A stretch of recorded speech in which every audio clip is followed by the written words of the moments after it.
Victory with Pastor Moses Adebowale.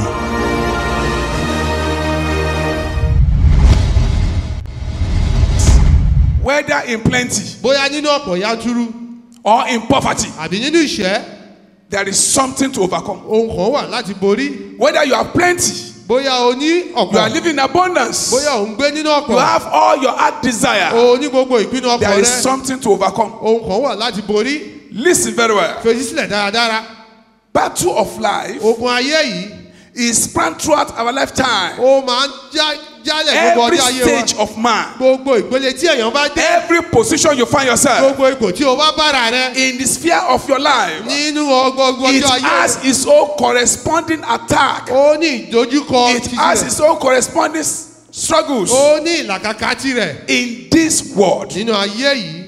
So the issue of battle Igbe ọ̀rọ̀ ogun yìí is permanent ó phenomenon. wà títí láíláí ara, But the joy of it all, ṣùgbọ́n ayọ̀ gbogbo rẹ̀ ní at pé any stage of your ní life, gbogbo ìpele when ayé you rẹ receive this oil, tó bá gba òróró you yìí, will scrape the hurdle ìwọ yóò and you move to the next level. ìwọ yóò lọ sí ìpele In the name mìíràn. of Jesus Christ. Ní orúkọ I Jésù. don't know what you are passing through Ìmọ̀ now, ohun tí òun ń là but kọjá I'm báyìí. telling you emphatically clear Ṣùgbọ́n mò ń sọ fún ọ that kékeré when you receive the oil pé tó of bá gba overcomer, òróró aṣẹ́gun yìí, your victory, ìṣẹ́gun rẹ, your overcoming power, agbára láti no jẹ́ olúborí, power can stop kò it. sí agbára kankan tó lè So dádúró. this year, Ní ọdún yìí, I say it mo again sọ lẹ́ẹ̀kan sí with boldness and pẹ̀lú confidence.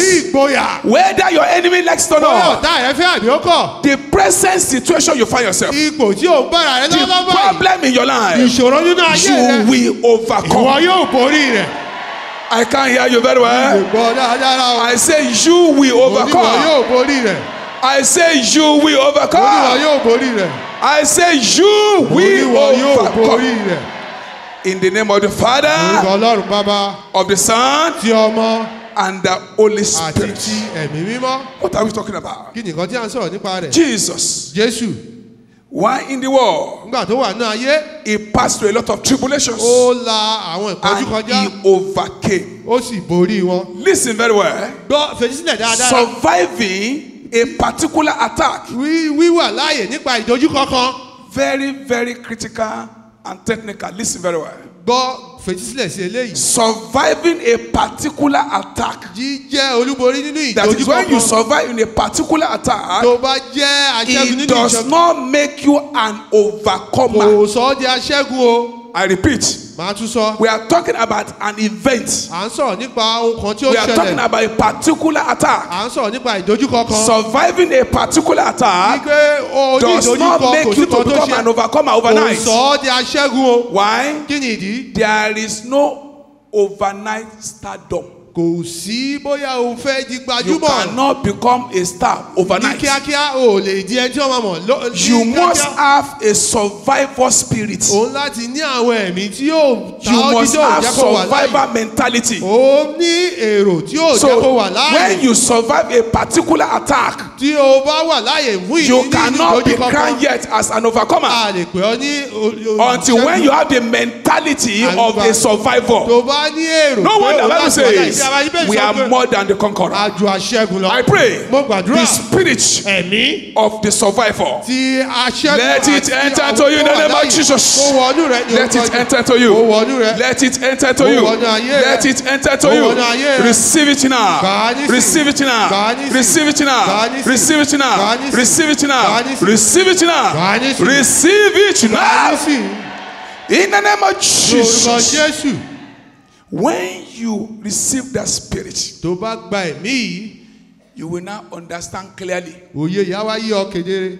what is written in 1 Corinthians chapter 10.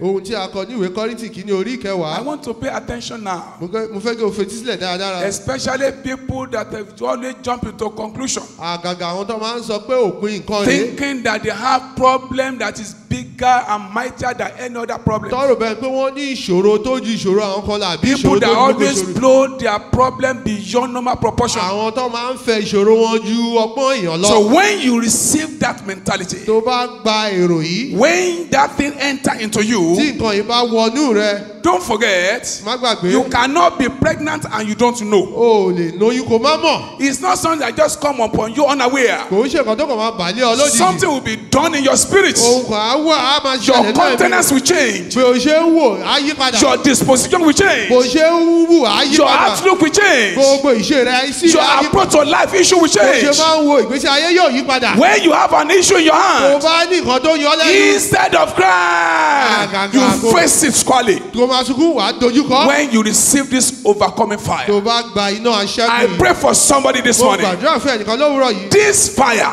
Iná yìí will enter into you now yóò wọnú rẹ nísìnyí. in the name of Jesus Christ. Lórúkọ Jésù. Look at how it reads Ẹ wo bó ṣe in kà. 1 Corinthians chapter 10. Ìwé Kọ́ríńtì I want kìíní everybody to orí see kẹwàá. this one. Mo fẹ́ kí gbogbo akẹ́ àárí eléyìí. This is the key Eléyìí ní kọ́kọ́rọ́ to receive this mentality, láti gba èrò ńlá to yìí. have this mentality, Láti ní èrò yìí. to have this revelation. Láti ní ìfihàn yìí. When you have this revelation, Tó bá ní ìfihàn yìí.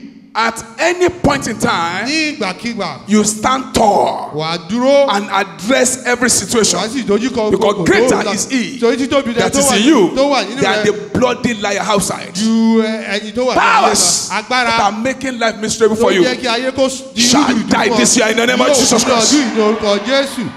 Look at it, 1 Corinthians chapter 10. Ìwé Kọ́ríńtì kìíní orí kẹwàá. I read verse 13. Màá ka ẹsẹ̀ kẹtàlá. There are no temptation. Kò sí ìdánwò kan. Say it again, sir. Kò sí ìdánwò kan. Say it again, sir. Kò sí ìdánwò There are kan. no temptation. Kò sí ìdánwò kan. There are no temptation. Kò sí ìdánwò No kan. matter how you present it, Kò sí bó ṣe gbé kalẹ̀. no matter how it looks, Kò sí bó ṣe lè no rí. matter its Kò disguises, sí bó ṣe there is no temptation Kò sí ìdánwò kankan. taking you, Tí ó bá but tí ó- such tí as ó- is tí ó common to bá- man. Bí kò ṣe irú èyí tí ó mọ níwọ̀n fún What èèyàn. you call a special problem, Ohun tí ó ń pè ní ìṣòro Bible ọ̀tọ̀ calls it common problems. tí èyí pè ní ìṣòro There are no temptation, beloved, kò sí taking ìdánwò. you, but such as Tí ó bá common to yín, bí man, kò yẹ irú èyí tí ó But mọ God níwọ̀n is fún èèyàn. faithful. Ṣùgbọ́n olódodo ni Ọlọ́run. who will not suffer you to be Ẹni tempted kì yóò jẹ́ kí a dán an wò. above that ye are Irú able, èyí tí ó lè gbà. but the temptation, with the temptation Ṣùgbọ́n tí yóò ṣe ọ̀nà also tí yọ maketh a pẹ̀lú way to nínú escape, ìdánwò náà. that ye may be able to bear it. Kí ẹ̀yin kí ó lè bá a Two lè gbà á. things. Two things. Ohun méjì.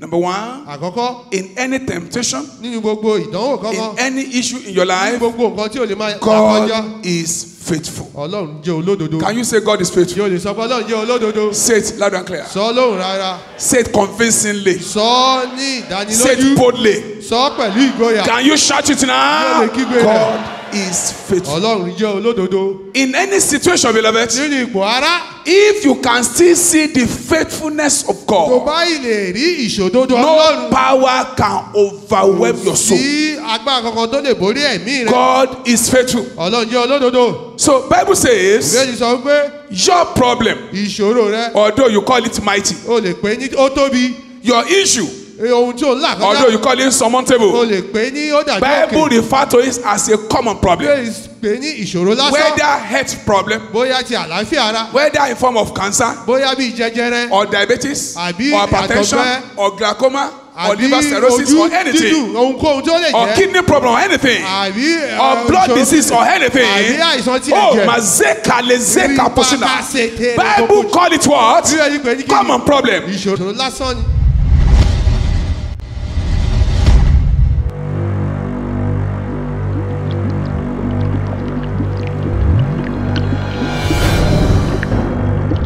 They summon the spirits of men with their evil powers, programming all sort of evil route into their lives, making people's lives difficult and melancholic. But no, disagree with them.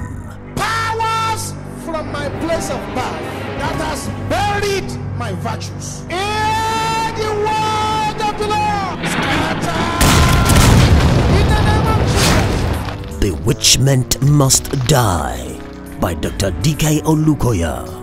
Bewitchment must die. Refuse to be bewitched.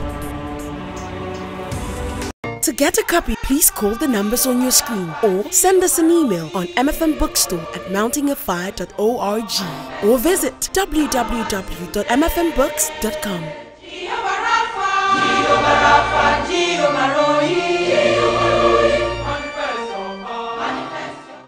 And the Egyptians made the children of Israel to serve with rigor, and made their lives bitter with hard bondage in mortar and in bricks.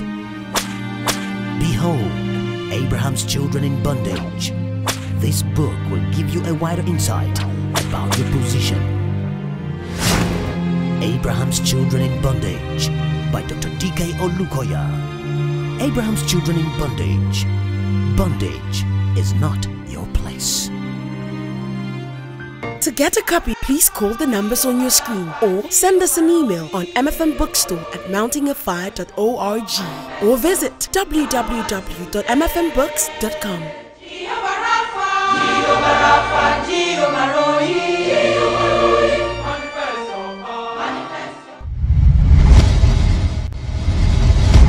So the bigness of your God títóbi ọlọ́run rẹ will suffocate your problem. yóò fún ìṣòro yìí pa. The greatness of God títóbi will ọlọ́run kill your problem. yóò pa ìṣòro The yìí. mightiness of bí God ọlọ́run ṣe tóbi will tó destroy your problem. yóò pa ìṣòro yìí. He call it common problem. ó pè é ní ìṣòro lásán. Common problem. ìṣòro lásán. Two things. ohun méjì. God is faithful. ọlọ́run jẹ́ olódodo. When you look at it again, tàbá tún wò ó. say ye are able. igbó òun lè ṣe. Say I am able. ní mo lè ṣe. I can't hear you. mi lè gbọ́. Are you sure? ṣé ó dá ọ lójú. Are you sure? ṣé ó dá ọ lójú. Are you ṣé sure? ó dá ọ lójú. Are you sure? ṣé ó dá ọ lójú. Why? Bible bẹ́ẹ̀ says sọ pé. greater Títóbi is he ẹni tó that wà is in you nínú rẹ. than the blood they lie outside. òyìnbó. The faithfulness of God is committed. ìṣòro ọlọ́run ó wà. Whatever you are passing through, ohunkóhun tí ìwọ lè máa là let kọjá. there be solution for you now. àbáyọ wà. Receive solution. Bọ̀nà àbáyọ. Receive solution. Bọ̀nà àbáyọ. Receive solution. Bọ̀nà àbáyọ. Receive solution. Bọ̀nà àbáyọ. Receive solution. Bọ̀nà àbáyọ. Receive solution. Bọ̀nà àbáyọ. Receive solution. Bọ̀nà àbáyọ. Receive solution. bọ̀nà àbáyọ. Please jọ understand. ní òye eléyìí. Understand. ní òye. There is nothing kò sí nǹkan kan that you are passing through tí òun là kọjá. that is special. tó jẹ́ ohun Your ọ̀tọ̀. problem is not special. ìṣòro yẹ ò jẹ́ It's only you kò don't ṣe ìṣòro know. ọ̀tọ̀ ó mọ̀. But the way the enemy is presenting the ṣùgbọ́n problem, bí ọ̀tá ṣe ń fi ìṣòro yìí. as tó yẹ if gbé it's kalẹ̀. bigger than your God. bẹ́ẹ̀ kó tóbi ju But ọlọ́run you rẹ can lọ. see the faithfulness of ọ̀dọ́ wá God, lè rí ìṣòdodo and ọlọ́run. you can see the ability that is inherent in you. o sì lè rí ìmọ̀ tó wà nínú There's rẹ. a particular ability embedded in ìmọ̀ man. kan wà tí ọlọ́run Hey, fẹ́ listen to this. Gbọ́ eléyìí. Bible Bẹ́ẹ̀ says, sọ pé. let us make man ẹ jẹ́ ká dé in èèyàn. our image, Ní àwòrán in ara wa. our likeness, Nínú and ìfẹ́ wa. let them have dominion Jẹ́ kí wọ́n máa over darí every other thing created. gbogbo nǹkan tí a So dá. inside of you Nínú rẹ. is the image Òun of ni God àwòrán to Ọlọ́run wà. overcome life láti challenges. borí ìpèníjà I tí say ayé. it again to mo you. sọ lẹ́ẹ̀kan sí sí ọ. The greatest in you, títóbi tó wà the nínú rẹ. power in you, agbára tó wà nínú I rẹ. command them to begin to work for you now in the name of Ó bẹ̀rẹ̀ Jesus. sí ṣiṣẹ́ fún ọ ní orúkọ Jésù. Begin to work. Ó bẹ̀rẹ̀ sí ṣiṣẹ́. Begin to work. Ó bẹ̀rẹ̀ sí ṣiṣẹ́. Begin to work. Ó bẹ̀rẹ̀ sí ṣiṣẹ́. Begin to Ó work. bẹ̀rẹ̀ sí ṣiṣẹ́. Begin to Ó work. bẹ̀rẹ̀ sí ṣiṣẹ́. Begin to Ó work. bẹ̀rẹ̀ sí ṣiṣẹ́. Begin to Ó work. bẹ̀rẹ̀ sí ṣiṣẹ́. In the name of Jesus Lórúkọ Christ. Jésù Kristi. You must know this. Òun láti mọ eléyìí. Your enemy, ọ̀tá rẹ.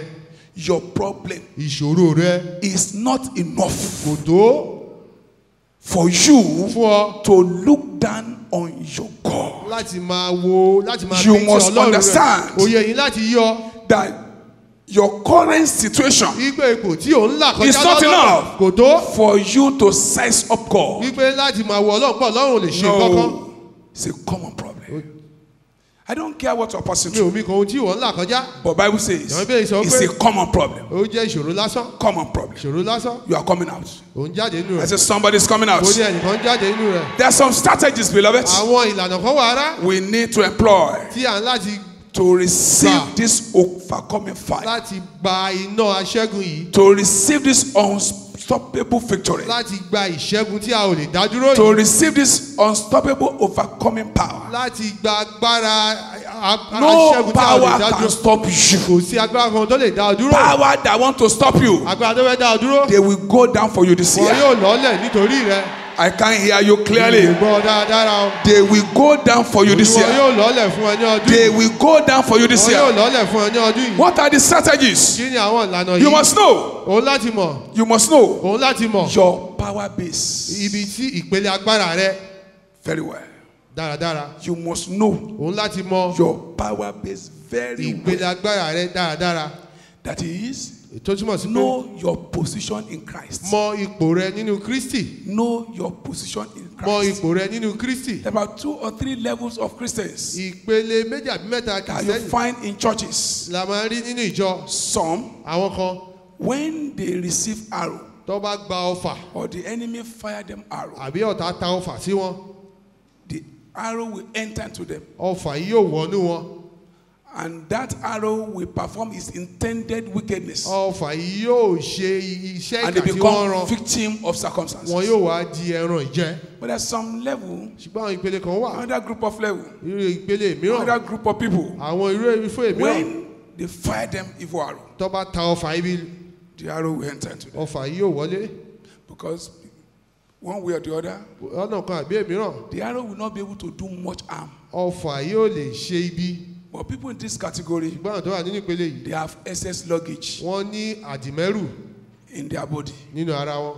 They find difficult to enjoy Christianity. Wọ́n ó le fún wọn láti gbádùn ìgbésí They are ayé slow in Kristẹni. the spirit. Wọ́n ń rìn jì nínú ẹ̀mí. That the people that gossip and do all manner of fleshy things, Ó jẹ́ àwọn èèyàn tó ń ṣe nǹkan they ara are tó so máa ń sọ̀rọ̀ ẹ̀yìn. carnal, so carnal, Wọ́n jẹ́ èèyàn tó yẹ so pé ẹran ara ló ń darí materially wọn. conscious. Wọ́n ohun dúkìá. Hardly you can wọ́n distinguish whether they are Christians or anything. o tiẹ̀ lè fi wọ́n wé bóyá wọ́n jẹ́ kìrìsìtẹ́nì àbí You wọ́n jẹ́ cannot really àkọ́kọ́. say whether they believe or they don't believe. O ò lè mọ̀ bóyá wọ́n gbàgbọ́ àbí wọ́n They go gbàgbọ́. to church, they do all the Wọ́n lọ activities. sílé wọ́n wá sílé They ìjọsìn wọ́n ṣe receive oṣù. arrows in their body, Wọ́n gba ọfà nínú ara but wọn. the arrow could not do much. Ṣùgbọ́n ọfà yóò lè ṣe But kankan. meanwhile, it's inside their body. Ṣùgbọ́n ó wà nínú wọn. Another group of people, Irúfẹ́ èmíọ̀. when àwọn you èmíọ̀, mistakenly fire them arrow tó bá ṣe àṣìṣe ta wọ́n ní ọfà because of the power base, torí agbára tó wà nínú wọn. because of who they are, Torí irú èèyàn tí wọ́n jẹ́. because of the level they operate, Torí irú ìpele tí wọ́n ti ṣiṣẹ́. immediately they fire them arrow. Kéde tó bá ta wọ́n lọ́fà. The body become rock, Ara ìyá wa tìpa.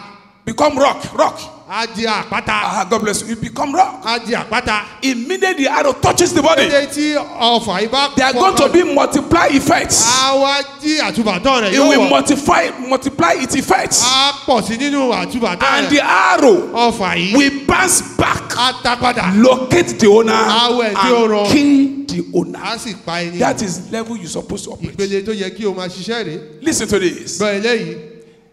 Your enemy vow not to be tired. Ọ̀tá rẹ̀ ṣèlérí pé kò ní sú òun kò ní Bible say, rẹ̀. woe unto the earth Bẹ́ẹ̀ sọ pé and in ìgbé the ni fáyé. inhabitant of the earth, Àti àwọn tó because ń devil gbé has láyé. come down with Torí death èṣù ti rush. sọ̀kalẹ̀ wá pẹ̀lú ìbínú So náà. Satan vowed not to repent. Sàtánì ó ti So when they sọ fire fún you òun arrow, tó bá ta ọfà. the arrow, Ọfà yìí. when it touches your body, Tó bá kan it ara has rẹ̀. touched rock. Ó fọ It will àpáta. multiply. Á It will locate the lọ center á tún wẹ̀ and tó kill rọ. the center. Á sì pa ẹni tí ó rọ. In these times, the enemy of man has released an array of wicked, raging spirits against mankind. They are resolute, fierce, and unrelenting.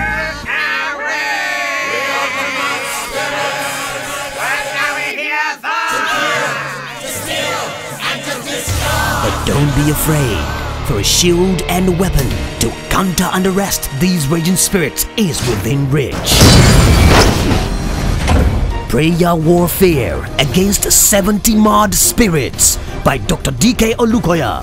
Prayer Warfare Against 70 Mad Spirits. Defend your borders with the right weapons. This book is an essential tool for prayer warriors.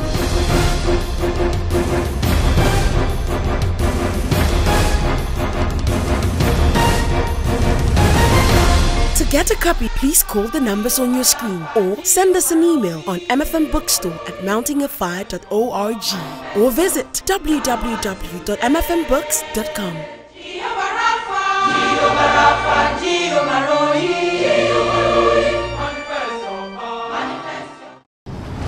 Witchcraft is not new. They scheme and ruin people's lives with their diabolic powers. They have no relatives, friends, or love for anyone. Send them the missiles of destruction through prayers. Oven powers catch fire! Suffer not a witch to live. Praying to dismantle witchcraft by Dr. DK Olukoya.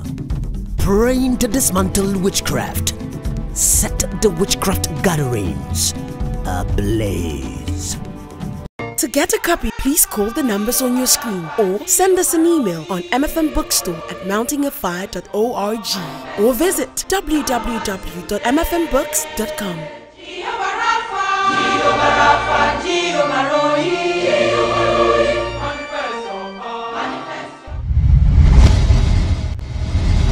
And you hear us in Mountain of Fire tó bá gbọ́ ní orókè náà ṣe ìyanu. praying that back to sender. wípé kó ta padà sí ibi That tó is ti what wá. we are talking about. ìhun tí à ń sọ̀rọ̀ nípa I rẹ̀. pray for anyone that care to Gbogbo say àdúrà amen. fún ẹnikẹ́ni tó bá fẹ́ sọ àmì. Any evil arrow targeted against you gbogbo ọfà ibi tí a shall yóò backfire.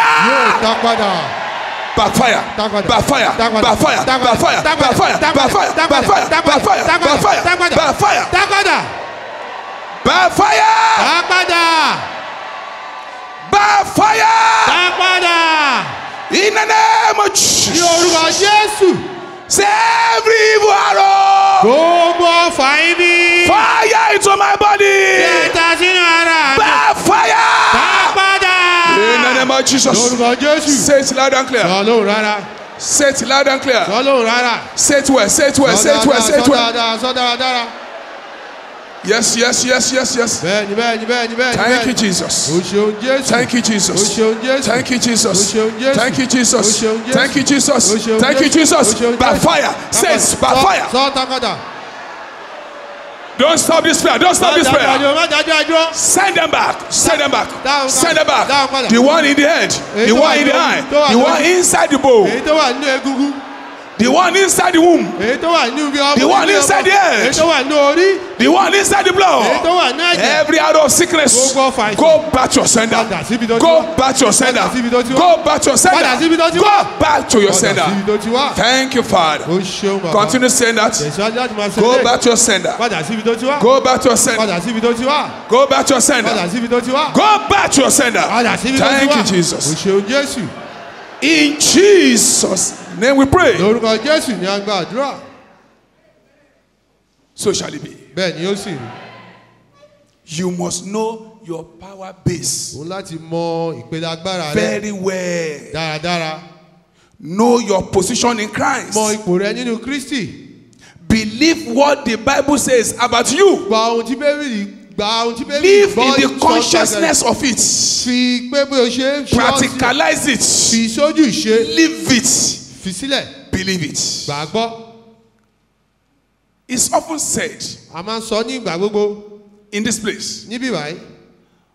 until when you behave your belief, Àgbà tó bá hùwà lóhun tí o gbàgbọ́. you still remain a victim of Wàá yìí circumstances. jẹ́ ẹran jẹ ti ayé yìí. Believing is not enough. Gbígbàgbọ́ kò tó. Believing there is God is not enough. Gbígbà Bible Ọlọ́run says, wà pé and kò sí. Satan himself believe Wípé and he Ọlọ́run gbàgbọ́ trembles. ó sì wá rírì. I am a believer. We thank God for your Ó jẹ́ life. onígbàgbọ́ adúpẹ́ fún ayé rẹ. You must behave Òun láti hùwà your belief. ìgbàgbọ́ rẹ yìí. And they will leave you alone. Wọ́n á sì fi ọ́ sílẹ̀. Know your power base. Mọ ìpele We are agbára not rẹ. struggling to survive. À ń tiraka láti wà láàyè. We are living to rule À ń and wà to dominate. láàyè láti gàba àti láti máa jọba So positionally, ní ipò. we are to rule and dominate Ó situation yẹ and kí a máa circumstances. gàba ká sì máa jọba. They that know their God Àwọn tí ó mọ Ọlọ́run shall be wọn- strong wọn and yóò do lágbára. exploits. Wọn yóò ṣiṣẹ́ You must know Òun láti mọ̀. your power base. ìpele agbára rẹ. In this ministry, we are not here to beg any power. Nínú iṣẹ́ ìránṣẹ́ ìyá àwọn Any aláìsàn àgbà power agbára that kan refuses to let you go Agbára tó kọ̀ shall láti die instantly. yóò kú ní lójijì. In the mighty name of Jesus Lórúkọ Christ. Jésù Because Bible says, Bẹ́ẹ̀ sọ pé He said from the time of John the Ó ní Baptist láti gba Jòhánù until now, títí the dìsín. kingdom of God suffered Ìjọba Ọlọ́run violence, fi ìfẹ́ agbára wọ̀. and the violence Àwọn alágbára. is suffered violence, Àwọn alágbára. but the violence Àwọn alágbára yìí. taketh it by force. Ọlọ́run fipá gbà á. It is by force. Nípa ipá ni o. Your deliverance is Ìtúsílẹ̀ rẹ by force. nípa ipá ni. Your lifting is by Ìgbéga force. rẹ nípa ipá Your ni. promotion is by Ìgbéga force. rẹ nípa ipá ni. Say by Ní force. nípa ipá. Your celebration is Àjọyọ̀ by rẹ force. Nípa ipá ni. Living healthy life is by Nípa ìfẹ́ àlàáfíà force. nípa ipá ni. Your joy is by Ayọ̀ rẹ force. nípa ipá ni. Say by force. Nípa ipá. Shout hallelujah, praise God. I want to say, God, you are good. This is moment of victory. And I believe so well that God has touched you in one area or the other. I want to assure you that this year, whatever you lay your hand upon will prosper. Any area you go, there shall be victory. In the name of Jesus Christ. Also, put it in your mind, rehearse it continuously, that whatsoever that is born of God overcometh the world. And this is the victory that overcometh the world, even our faith. I want to believe as you continue serving God with your faith intact, I know that whatever you lay your hand upon will prosper. It shall be well with you. Remember, every moment of resistance to temptation is a victory. Never, never give up. Never, never give up. Thank you. Don't forget, same time next week. God bless you. Bye-bye.